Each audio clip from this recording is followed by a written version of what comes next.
వాస్తవానికి ఇక్కడ కూర్చున్న మన అందరం కూడా ఒకటి గుర్తుపెట్టుకోవాలండి. ఏంటంటే మన జీవితం ఎప్పుడు ఒకలాగే హ్యాపీగా సంతోషంగా సాగదే.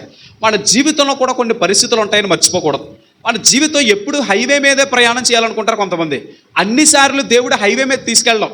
హైవే మీద స్పీడ్ బ్రేకర్లు ఉండవండి, హైవే మీద టర్నింగ్లు ఉండవండి, ఇలా టర్నింగ్లు ఉండవు. నేరుగా విజయవాడ దగ్గర మొదలెట్టామా నేరుగా మీరు మళ్ళీ వైజాగ్కి వెళ్ళిపోవచ్చు.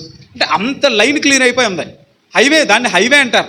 రోడ్లన్నీ స్ట్రైట్గా ఉంటాయి. ఒక్కొక్కసారి దేవుడు మనల్ని హైవే మీద తీసుకెళ్తాడు, ఒక్కొక్కసారి దేవుడు ఏం చేస్తాడంటే ఎర్రవారం నుంచి పేరవారం రోడ్లోకి తీసుకొస్తాడు. అంటే మనకు అర్థమయ్యే రోడ్ చెప్పాను. ఎర్రవారం నుంచి పేరవారం రోడ్డు ఎలా ఉంటుంది చెప్పండి, ఎలా ఉంటుంది?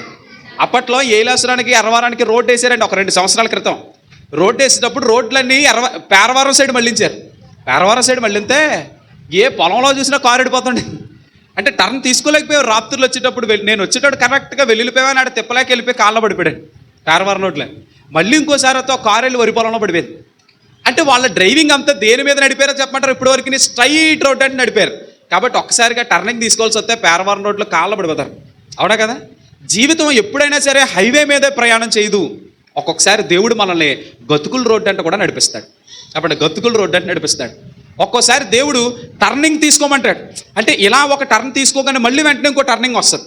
ఒక్కొక్కసారి దేవుడు ఏం చేస్తాడో తెలుసండి, మనం స్పీడ్గా వెళ్తున్నప్పుడు సడన్గా 2-3 స్పీడ్ బ్రేకర్లు వేస్తాడు. స్పీడ్ బ్రేకర్లు తెలుసు కదండి. మనం చక్కగా వెళ్ళిపోతున్నాం అనేటికి స్పీడ్ బ్రేకర్లు ఏం చేస్తాయంటే ఎంత వెళుతున్న వేగాన్ని టక్ మన ఆఫ్ చేస్తాయి. దీన్ని మనం అనుకుంటాం ఒకవేళ శ్రమ శోధన మీరు ఏ భాషలో ఏమనుకున్నా కానీ జీవితంలో దేవుడు మనకంటూ కొన్ని పాఠాలు నేర్పిస్తాడని మర్చిపోకూడదు.